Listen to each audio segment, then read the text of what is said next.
Thank you for watching, and in this video we are going to cover the split command of direct editing tool in SolidWorks. So split commands allow us to take a individual body, split them into multiple parts and take an individual part and then do some operations on them, and later on by using a combine command so we can combine them again. So let's go into the SolidWorks and let's see how it works. As you can see, I have a part here. So what I can do is I can go into the direct editing and into the split command. So I am already in the split command. So what I need to do is I just need to select the trim tool from where I want to trim. So I already have a sketch here. So I'm just gonna select the sketch and then I need to click the cut parts. So after that, I need to select how many resulting bodies I want to have. So I need to select two resulting bodies because according to sketch, it already split our part into two bodies. So I can just select both of them that I want to have both of them. And then I'm gonna click the green check mark. Okay, so as you can see into the solid bodies section, we have two different bodies. The first one is this one and second one is this one. So what I can do is I can just hide the first one and I can have just the second one and I can have some operation on them. Okay, so I want to have a sketch on this face, so I'm gonna select this face and then I'm gonna go into the sketch and I want to draw a polygon.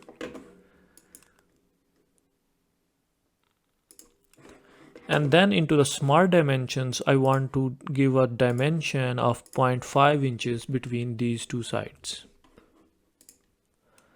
And then I'm gonna click the green check mark. And let's exit the sketch.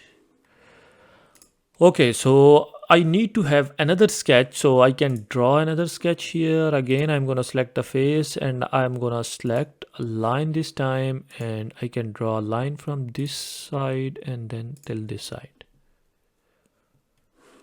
And then I'm gonna exit the sketch. So I have two sketches. So what I can do is I can just select my sketch and then I can go into the features and then I can have a extrude cut. So 0.1 inches of extrude is fine and the direction is downward. So I am okay with it. So I can just click the green check mark. So look, I have a 0.1 inch extrude cut into this body. So next what I want to have is I want to select this extrude cut and then I'm gonna go into the linear patterns and then into the fill patterns, because I want to fill the whole body with this extrude cut. So I need to select the boundary. So this is the boundary. And then what I can do is I can select the distance between multiple patterns. So suppose first I want to select the direction. So I want to select into this direction. And then I can just change the distance. So suppose I want to increase the distance or if I want to decrease the distance. So this distance looks fine to me, or maybe this one is more better. But still these empty sides looks funky to me. So what I can do is I can just fill these one with the more of extrude cuts. So I am just gonna decrease because I am gonna extend the outer limit. Okay, next if I want to change the style, I can have a circular style as well, or if I want to have a square, so I can have in a square size or as a polygon. As you can see, polygon style. So but I would go with the first one, and then what I'm gonna do is I'm gonna click the green check mark. Look, I have the extruded cut all over my body. Okay, so let's check and made the visible to the outer part. So this is my outer part and I just have extruded cut into the inner parts.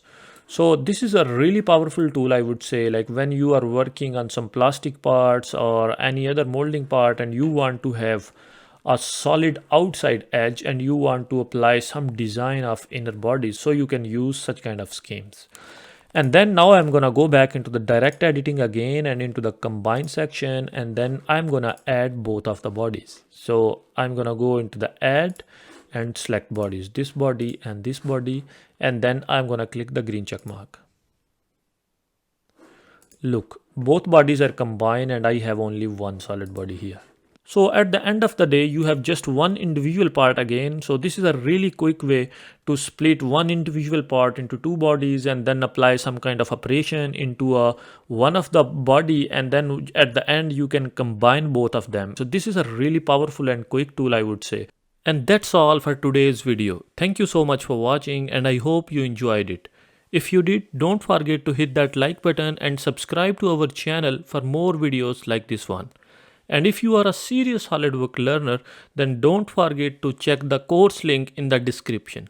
Thank you. Sorry for distraction, but if you think my videos are helpful for you, or if you are a serious SolidWorks learner, I'm gonna highly recommend you can go into the description of this video where you can find my course link, in which I have over 10 hours of videos in which I explain each and every command in a detailed way. Thank you.